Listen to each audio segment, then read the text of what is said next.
오래전 제가 고등학교 때 일로 기억이 됩니다. 인천에서 공부하던 중 고향 김포에 내려갔더니 아버님이 부르십니다. 그리고는 작은 상자 안에서 몇 권의 책을 꺼내셨습니다. 저희 집안의 족보 책입니다. 그것을 펴서 몇 군데를 보여주시면서 이렇게 말씀을 합니다. 우리 가문은 이조 시대 때에 10명 이상의 정승을 낳았다. 무슨 말인가요? 소위 명문가라고 하는 것입니다. 그러니 너는 자부심을 가지고 공부하고 삶을 살아라. 그런 뜻에서 아버님이 말씀을 하셨을 것입니다. 오늘날에는 개인주의가 팽배하기 때문에 사람들은 족보에 거의 관심이 없습니다. 족보에 관해서 말을 하게 되면 코웃음을 칩니다. 오늘날의 사람들의 관심은 개인의 학력, 경력, 실적 이런 것들에 있는 것을 볼 수가 있습니다. 그러나 옛날 가족 중심 공동체 사회에서는 족보를 상당히 중시 여겼습니다. 한 개인의 정체성이 족보에 의해서 좌우되기도 했습니다.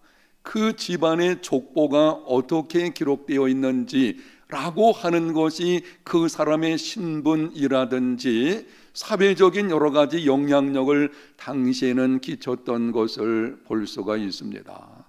그런데 오늘 본문 마태복음 1장에서 1장 1절에서 17절까지 예수님의 족보를 보게 되면 놀라운 내용들이 기록되어져 있습니다. 마태가 복음서를 기록한 이유는 예수 그리스도께서 왕으로 오신 분이심을 보여주려는 것입니다. 본문의 족보는 왕의 족보입니다. 그분은 왕이시다. 이런 족보를 가지고 있는 바로 이 땅의 왕으로 오신 분이시다 라고 하는 것을 선포하는 것입니다. 그런데 왕의 족보에 전혀 어울리지 않는 여자들 몇 사람이 함께 기록이 되어져 있습니다. 다말, 라합, 룻, 우리아의 아내 밧세바. 저는 족보에 관심이 없기 때문에 요즘에는 족보가 어떻게 기록되는지를 알지를 못합니다. 오래전에 제가 보았던 저희 집안 족보에는 여자들의 이름은 기록이 되어 있지를 않았습니다. 지금 기억이 생생한데 남편의 이름이 기록되어 있고 바로 그 아래 칸에다가 예를 들면 전주 이씨 이런 식으로 어디 무슨 시 이렇게 기록을 해 놓았지 그 안에 여자의 이름은 기록되지 않았던 것을 생각이 납니다. 고대 가부장 사회에서 여자의 이름은 족보에 거의 기록되지가 않았습니다. 그런데 예수님의 족보에는 몇 명의 여자들의 이름이 기록되어져 있습니다. 놀라운 사실은 다말, 라합, 룻은 당시 유대인들이 멸시하는 이방 출신 여인들이었습니다. 인종적 아웃사이더들입니다. 그럼에도 정통 유대인인 예수님의 족보에 기록되었습니다. 또한 다말과 라합은 도덕적인 아웃사이더들입니다. 다말은 시아버지 사이에서 근친 상간을 한 여인이었고 라합은 여리고 성에 몸을 파는 매춘부였습니다. 본문 6절에는 이렇게 기록을 합니다. 다윗은 우리아의 아내에게서 솔로몬을 낳고 솔로몬이 태어날 때에 밧세바는 다윗의 아내였습니다. 그 전에 간음 사건이 있었지만 간음에서 낳은 아들은 죽게 되었고 정식으로 결혼해 가지고 낳은 아들이 솔로몬입니다. 그런데 놀랍게도 오늘 본문에 보게 되면 다윗은 자기 아내가 아니고 우리아의 아내에게서 솔로몬을 낳았다. 의도적으로 엮이는 가정임을 드러내고 있는 것입니다. 틀림없이 당시 모든 집안 모든 족보에는 이러한 여인들의 이름은 일부러 뺐을 것입니다. 그런데 예수님의 족보를 기록할 때에는 의도적인 계획을 가지고 이러한 여인들의 이름을 여기에 기록을 하고 있는 것입니다. 여러분, 여기서 우리가 깨닫게 되는 교훈이 무엇입니까? 한번 따라 합시다. 하나님의 은혜는 삶의 혁신을 일으키는 능력이다. 하나님의 은혜는 한 사람의 인생을 송두리째 바꿔놓는 삶의 혁신을 일으켜내는 능력입니다. 하나님의 은혜는 다말과 같이 근친상간을 해서라도 자신이 원하는 것을 얻으려는 페륜의 여인을 메시아의 조상이 되게 했습니다. 하나님의 은혜는 라합과 같이 몸을 파는 매춘부를 믿음의 영웅의 반열에 올려놓았습니다. 히브리서 11장을 읽어보게 되면 믿음의 영웅들이 기록이 되어져 있습니다. 거기에 라합이 이름이 기록되었습니다. 하나님의 은혜는 룻과 같이 일찍 남편과 사별하고 비천하고 가난하게 살아가던 여인을 이스라엘 역사상 가장 위대한 믿음의 명문 가문을 이루게 했습니다. 하나님의 은혜는 우리아의 아내 밧세바 그리고 다윗과 같은 엮이는 가정에 속한 자들을 인류 구원의 역사에 놀랍게 쓰임을 받는 자들이 되게 했습니다. 하나님의 은혜는 삶의 혁신을 일으키는 능력입니다. 하나님의 은혜는 어떤 죄악들보다 크고 하나님의 은혜는 어떤 사람도 변화시킬 수 있고 하나님의 은혜는 어떤 일도 가능하게 합니다. 하나님의 은혜 안에 거하는 믿음의 삶이 되시기를 바랍니다. 사도 바울은 심히 교회를 핍박하던 자였습니다. 예수 믿는 자를 진멸하는 것을 자기 일생의 소명으로 알았던 사람, 그래서 무자비하게 잡아다가 핍박을 하고 죽음에 넘겨준 사람 바로 바울이었습니다. 이 바울을 예수님께서 찾아오셔서 만나 주셨습니다. 그리고 하나님의 은혜를 부어주셔가지고 수많은 사람들에게 선한 영향력을 끼치는 많은 사람을 주님께로 돌아오게 하는 이런 일을 나타내 주셨습니다. 바울이 이방인의 사도로서 많은 일들을 행한 후에 이렇게 고백했습니다. 디모데전서 1장 16절. 그러나 내가 긍휼을 입은 까닭은 예수 그리스도께서 내게 먼저 일체 오래 참으심을 보이사 후에 주를 믿어 영생 얻는 자들에게 본이 되게 하려 하심이니라. 하나님이 자기에게 긍휼을 베풀어 주셔서 구원하시고 하나님의 큰 일을 행하게 하신 것은 본을 삼는 하나의 모델로 삼아 주셨다는 것입니다. 나 같은 죄인도 구원받을 수 있고 죄인 중에 괴수 같은 자도 용서받고 하나님의 은혜로 하나님의 큰 일을 할 수 있다는 것을 보여주시기 위해서 바울이 이 말씀에서 이렇게 고백하는 것입니다. 나를 보아라. 나 같은 사람도 구원받았는데 누구든지 구원받을 수 있다는 것입니다. 어떠한 죄인도 어떠한 종류의 사람도 빈부귀천 남녀노소를 모론하고 하나님의 은혜는 그 인생을 혁신하는 능력입니다. 찬송가 305장 나 같은 죄인 살리신 어메이징 그레이스라고 하죠. 이 찬송은 예수님을 믿는 사람들 뿐만이 아니고 믿지 않는 사람들까지도 즐겨 부르는 찬송 중에 하나입니다. 이 찬송을 작사한 사람이 존 뉴턴인데요, 그는 아프리카 노예들을 사고 파는 노예 상인이었습니다. 인간을 사고 파는 악독한 일들 중에서도 정말 악한 일을 행한 사람이었습니다. 그런데 예수님을 믿고 새 사람이 되었습니다. 목사가 되어서 수많은 사람들에게 큰 은혜를 끼쳤습니다. 그가 죽기 전에 스스로 만든 묘비에 다음과 같은 글귀를 남겼습니다. 존 뉴턴, 그는 한때 하나님을 부인하고 방탕에 빠졌으며 노예를 매매하던 사람이었다. 그러나 우리 주님이시여 구원자이신 그리스도의 풍성한 은혜로 보호되고 회복되고 죄 용서받은 사람이다.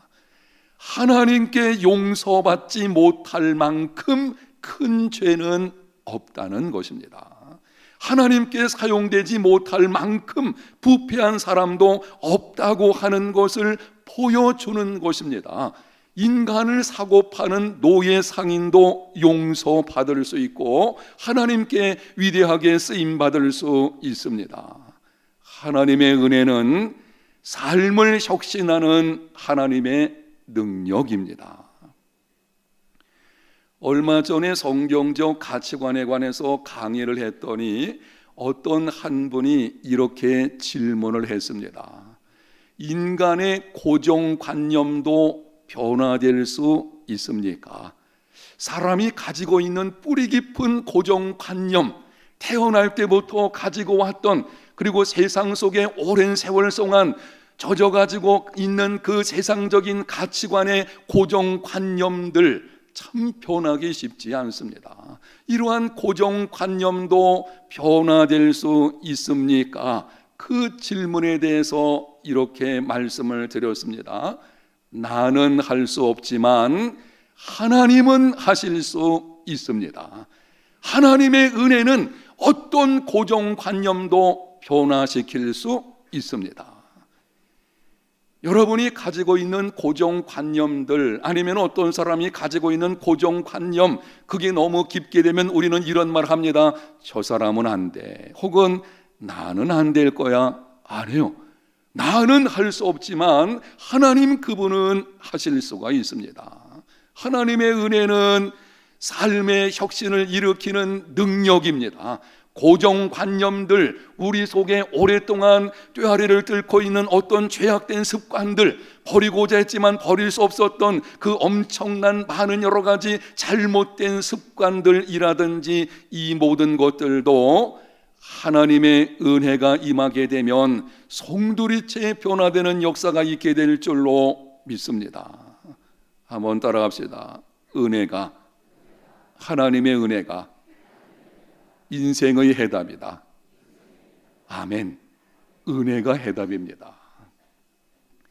삶을 혁신하는 이와 같은 하나님의 은혜를 경험하려면 어떻게 해야 되겠습니까? 하나님의 은혜가 우리 인생의 해답인데, 그렇다면 하나님의 은혜를 내가 경험하려면 어떻게 해야 되겠습니까? 은혜는 살 수 있는 것이 아닙니다. 값없이 무조건적으로 주어지는 것입니다. 정확하게 말씀을 드리면 하나님의 은혜는 우리가 어떤 것을 해서 얻을 수 있는 그런 것이 아닙니다.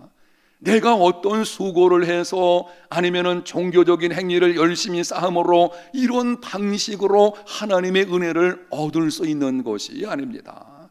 하나님의 은혜를 흥정하려고 하지 마십시오. 하나님의 은혜를 경험할 수 있는 방법이 무엇인지 다만 예수님께서 이렇게 말씀하셨습니다.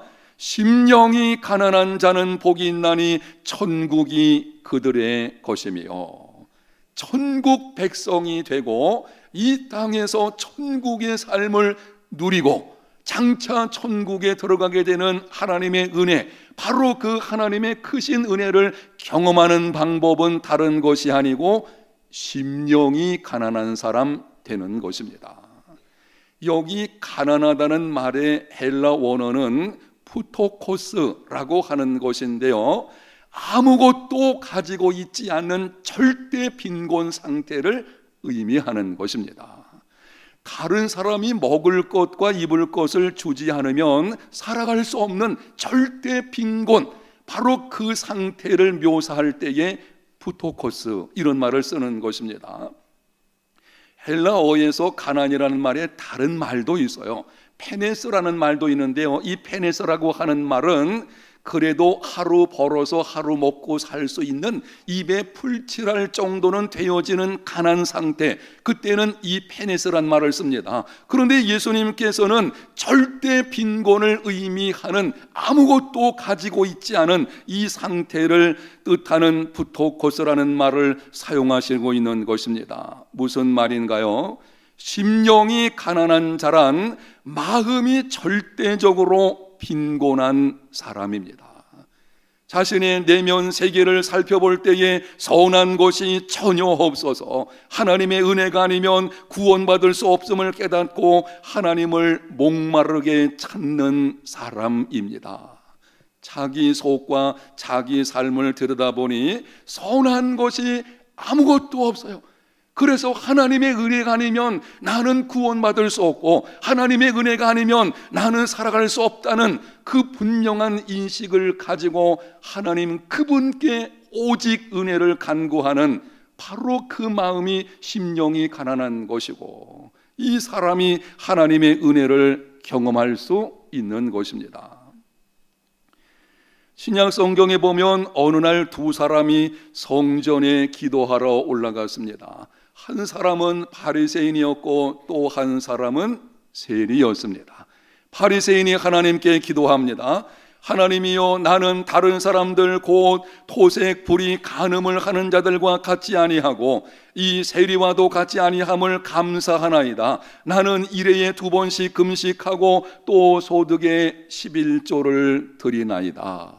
그런데 세리는 멀리 서서 감히 눈을 들어 하늘을 우러러보지도 못하고 가슴을 치면서 부르짖어 기도합니다. 하나님이여, 불쌍히 여기시옵소서, 나는 죄인이로소이다. 예수님께서 말씀했습니다. 세리가 바리새인보다 의롭다 하심을 받고 집에 내려갔느니라. 여러분, 바리새인이 거짓 기도한 것입니까? 그렇지 않습니다. 그는 자기가 기도하는 그대로 지금 행하고 있는 사람이었습니다. 문제는 마음이 부요한 사람이었습니다. 자기의, 자기 경건, 자기 선행, 비교하는 의, 바로 그것을 자랑하는 것, 결국은 의롭다 하심을 받지 못하게 된 것입니다. 그러나 세리는 하늘을 우러러보지도 못하고 가슴을 치면서 하나님, 나를 불쌍히 여겨 주시옵소서, 나는 죄인입니다. 심령이 가난한 사람이었고 의롭다 하심을 받는 삶을 혁신하는 하나님의 은혜를 경험하게 된 것입니다. 브레넌 매닝이라는 사람이 이렇게 말을 했는데요, 영상에 띄워준 이 글을 여러분이 깊이 한번 생각하시면서 들어야 할 것입니다. 정말 우리가 하나님의 은혜를 경험하는 삶이 되려면 어떤 삶의 모습이 되어야 되는지를 잘 보여주는 말인 것입니다. 역설적으로 하나님과 인간 사이를 방해하는 것은 까다로운 도덕과 사이비 경건이다. 회개하기 가장 어려운 이들은 창녀와 세리가 아니다. 자기는 회개할 필요가 없다고 생각하는 독실한 사람들이다. 까다로운 도덕주의자들, 거짓된 종교적 경건을 추구하는 자들, 자기는 회개할 필요가 없다고 생각하는 독실한 사람들, 이러한 사람들은 하나님의 은혜를 경험하지 못합니다. 전력 투구하는, 이 종교 생활에 전력 투구하는 사람들이 위험성이 뭔가 하면은 바로 그것이 하나님의 은혜를 받는데 방해물이 될 수가 있는 것입니다. 내가 이렇게 많이 수고하고 힘쓰니 나는 은혜 받을 자격이 충분하다? 아니에요. 자격을 논하는 것은 자격을 논해서 얻게 된다면 그건 은혜가 아닙니다. 그건 보상으로 주어지는 것입니다. 하나님의 은혜는 어떤 것으로도 살 수 있는 것이 아닙니다. 삶을 혁신하는 하나님의 능력을 경험하려면 심령이 가난한 사람이 되어야 합니다. 사랑하는 여러분, 여러분이 하나님의 은혜를 경험하기 원하십니까? 있는 모습 그대로 하나님께 자신을 내어드리시기를 바랍니다. 선한 일을 힘쓰고 종교 생활을 열심히 하며 자기 수양심 써야만 하나님의 은혜를 받을 수 있다고 생각하지 마십시오. 하나님과 절대 흥정하려고 하지 마십시오. 우리는 다만 죄인일 뿐인 것이고, 바로 그 죄인된 모습 그대로 하나님께 나가서 하나님 나를 긍휼히 여겨 주시옵소서. 하나님의 긍휼하심이 아니면 나는 구원받을 수 없고 살아갈 수 없는 그런 존재입니다. 다만 불쌍히 여겨 주시옵소서. 심령이 가난한 사람 천국을 얻게 될 줄로 믿습니다. 이런 믿음이 되어야만 그 사람이 하나님의 은혜로 믿음도 성장하게 되어지고 영적 풍성한 삶을 누리게 되어지는 것입니다. 그러면은 삶의 혁신을 일으키는 능력인 하나님의 은혜를 경험한 자들은 어떻게 살아야 되겠습니까? 하나님의 은혜를 얻으려면 하는 말씀을 이미 드렸고, 이제는 여러분이 그런 심령의 가난함을 통해서 하나님의 은혜를 경험했다면, 예수 믿고 그 안에서 하나님의 은혜로 지금 성장하는 삶을 살고 있다면, 우리의 삶의 모습은 어떻게 나타나야 되는지 한 가지만 본문에서 말씀을 드리겠습니다. 5절 상반절입니다. 살모는 라합에게서 보아스를 낳았다. 라합은 매춘부였지만 하나님의 은혜로 믿음으로 말미암아 구원받고 새 사람이 되었습니다. 누구든지 어떤 죄악된 삶을 살아왔을지라도 하나님의 은혜로 예수님을 믿으면, 하나님께로 돌아오기만 하면 새로운 사람이 되어지는 것입니다. 여러분, 그런데 예수 믿고 새 사람이 된 것과 과거에 심각한 문제가 있는 여자를 자기 아내로 만난 것은 다른 문제인 것입니다. 아니, 아무리 예수님 믿어서 새 사람 되었다고 해도 과거에 몸을 팔던 여자를 내가 아내로 맞아서 가정을 세우겠다, 이건 진짜 쉬운 일이 아닌 것입니다. 그런데 오늘 본문에 보게 되면 살모는 라합을 자기 아내로 맞아들였습니다. 살모는 과거를 문제 삼지 않은 것입니다. 과거에 그렇게 심각한 많은 문제가 있었지만 그 여인을 바라볼 때에 그 여인의 과거가 하네요. 예수 그리스도 안에서 새 사람 된 것, 그래서 온전한 하나님의 사람으로 지금 바라보는 것입니다. 이것이 은혜를 알고 은혜를 경험한 사람들의 모습입니다. 고린도후서 5장 17절, 그런즉 누구든지 그리스도 안에 있으면 새로운 피조물이라, 이전 것은 지나갔으니 보라 새 것이 되었도다. 한번 따라합시다. 이전 것은 지나갔으니 새 것이 되었도다. 누구든지 예수님 믿으면 새로운 피조물입니다. 이전 것은 지나갔습니다. 이제는 무엇이 되었다고요? 새 것이 된 것입니다. 예수 믿어서 새로운 사람이 되어지는 것은 예수 믿기 전의 삶보다 도덕적으로 조금 나은 사람 아니에요. 도덕적인 측면이 아닙니다. 중생, 이 거듭난다고 하는 것은 완전히 새로운 출생인 것이고, 예수 믿는 순간 그 사람은 새로운 피조물이 되어진 것입니다. 이전 것은 지나갔습니다. 새 것이 되었습니다. 그러므로 하나님의 은혜를 알고 은혜를 경험한 사람들은 다른 사람의 과거를 문제 삼지 않습니다. 그리고 자신의 과거에 매여 살지 않습니다. 오직 하나님께서 나에게 은혜로 행하신 것처럼 은혜로 행하는 삶을 살아갑니다. 이러한 삶이 되시기를 축복합니다. 과거 문제 삼지 마세요. 신약성경 사도행전 9장에 보게 되면 사울이 회심한 후 예루살렘에 가서 제자들과 사귀려고 했습니다. 그런데 그동안 너무 예수 믿는 사람들을 핍박을 해가지고 제자들이 사귀려고 하질 않는 것입니다. 의심하는 사람도 있었을 것입니다. 저 사울이 회심을 거짓 가정해가지고 우리를 잡아가려고 하는 것이 아닐까. 그래서 망설이고 있을 때에 바나바가 중간에서 사울을 데리고 제자들에게 가서 소개해주고 교제하도록 만들어 주었습니다. 당시 사울을 용납하는 것은 쉬운 일이 아닙니다. 그럼에도 바나바는 사울을 용납해 주었습니다. 이유가 무엇인지를 사도행전 9장 27절에 이렇게 기록합니다. 한번 영상에 있는 말씀 같이 읽어보겠습니다. 바나바가 데리고 사도들에게 가서 그가 길에서 어떻게 주를 보았는지와 주께서 그에게 말씀하신 일과 다메섹에서 그가 어떻게 예수의 이름으로 담대히 말하였는지를 전하니라. 바나바가 사울을 데리고 가서 제자들에게 어떻게 했는지를 이 본문에서 말씀하는 것입니다. 여기서 반복되는 것을 주목해 보십시오. 어떻게 주를 보았는지와 주께서 그에게 말씀하신 일과 어떻게 예수의 이름으로 담대히 말하였는지 바나바는 주님의 관점으로 사울을 보고 있는 것입니다. 그동안 사울이 지었던 과거의 죄, 그것을 바라보는 것이 아니에요. 주님께서 이 사울이라고 하는 한 인간에게 어떻게 하셨는지 그것을 생각하고 바로 주님의 관점에서 바라보는 것입니다. 예수 그리스도 안에서 새 사람 되었다는 것을 설명하는 것입니다. 주님께서 이 사람에게 이런 일을 행하셨습니다. 그러므로 이 사람은 이제 이전 것은 다 지나가고 새 것이 되었습니다. 당신들도 이 사람을 새 것으로 대해 주어야 할 것입니다. 바로 그 관점이 우리의 관점이 되어야 하는 것입니다. 사랑하는 성도 여러분, 은혜를 아는 자가 되시기를 축복합니다.